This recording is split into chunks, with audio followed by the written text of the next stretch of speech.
Hey there guys, this is SuperTy over at Austin Books and Comics. I'm here with my friend Lauri, and we're going to talk about our favorite comics that came out this week.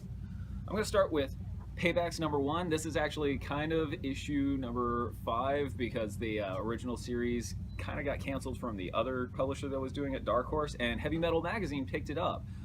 I loved this series the first time around because it was funny and dark and extremely violent. There was an extreme Yeti in the background happening. I mean, this was such a good series. It has all these different analogs for all these different types of characters that you've grown up with, like, you know, as I said, the extreme Yeti, but also there's the, like, extreme 90s, you know, blood-driven character whose name's, like, Blood Pouch, and he's covered in pouches. I mean, like, that's the kind of humor that I appreciate nowadays.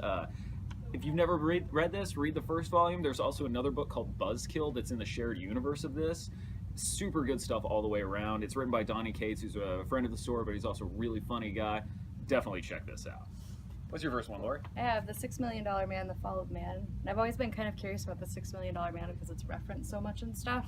And this was my first time reading anything. It was pretty cool because I know enough of the background to know that he's like a human who had died or come close to dying, and they gave him bionic parts and stuff. It looks like that happened again, and they're giving him new bionic parts. Oh, nice. And in this one, there's something going on in his mind where it's something that's trying to get him to work against his organization. Oh. And him kind of battling back and forth with like which one he wants to support and help, because it has the voices in his head and he knows it's not real, but then he also thinks it might be real and helpful, and that his actual like organization might be bad. Oh, neat. Nice. So it's like, it might be like a virus in his software or something? Yeah. Oh, dude, that sounds awesome. Does it do the sound effects like that? It doesn't, but it's funny. The computer thing in his head like swears in binary, which is really funny. Oh, that's it's, like, cool. Edited out, you can tell that's what it's supposed to be, but it's just binary for that one part. Okay, that's cool. Yeah. Like swearing in binary.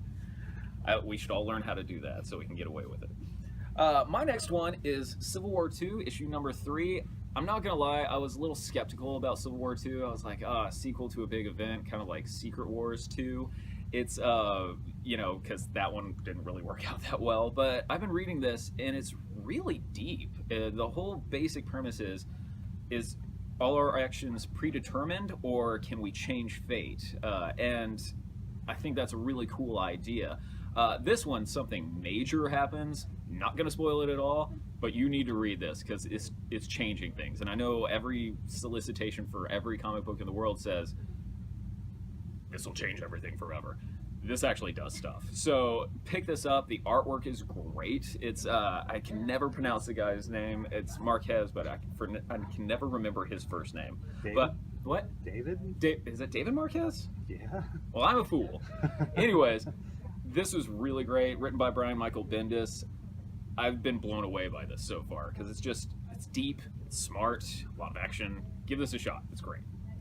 Cool. My second one is Horizon, and this one starts with like an alien coming to Earth, and it turns out that Earth was trying to go to her planet, so that they need to come and like try to figure out how to stop Earth from trying to take over theirs. It starts out to where her memory isn't there, and she's not quite translating properly, but you can kind of start to, it's kind of jumbled, and the more you read, the more it kind of almost makes sense until it finally, like, her inner thoughts are in English again. And I don't really know. Well, I read it too, and like, it's kind of the tagline for this when they were soliciting it was, "Survival is not just a human trait." And like, you're right. One thing that's really cool is when the words are all jumbled, you can almost immediately kind of get it because it's the same first letter and same last letter of a word, and so you're like, oh, they're saying weather pattern, not, you know, blah, blah, blah, blah, blah. I really dug it a whole lot, and I'm also a big fan of science fiction where the humans could be the bad guys in the situation, and that's kind of what it feels like it's setting up to in there. So, but yeah, I love that book too. Yeah. It's really good. My last one is another Brian Michael Bendis book, Scarlet. It's finally been collected in a soft cover. This series has been going on for a long time. It's, oh man, I think 2011 it started. It's been a while. And it's a solid action story. It's about this girl named Scarlet. Something bad happens to her by the hands of authority, and she just decides, screw it, I'm gonna change the system. And it's this building revolution that's happening. The artwork's by Alex Maleev, who's been an amazing artist forever. I mean, his Daredevil work was great. He works with Brian Michael Bendis a whole lot, but this is so good. I just kind of wish the issues were coming out faster because I want to know what's happening in this series.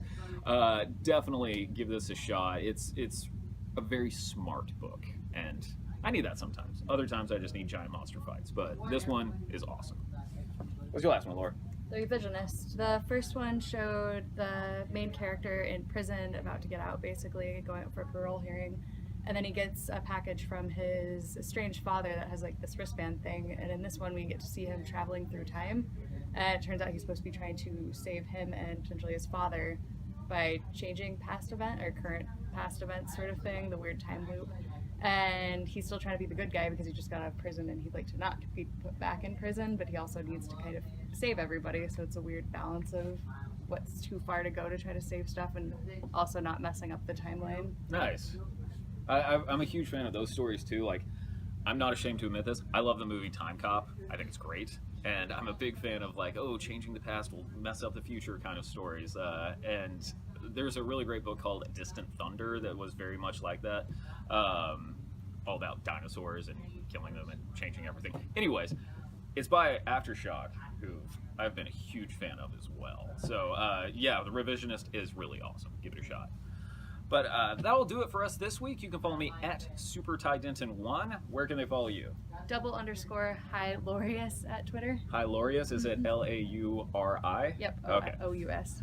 You can follow both of us at Austin Books as well. We're having a huge sale happening at the end of this month, July 30th. It's going to be a huge $5 sale. We're going to have tents and tables just full of everything being $5. It starts at 10 in the morning, goes till 7. It's an all-day event. Come on down and see us. We'll catch you next time.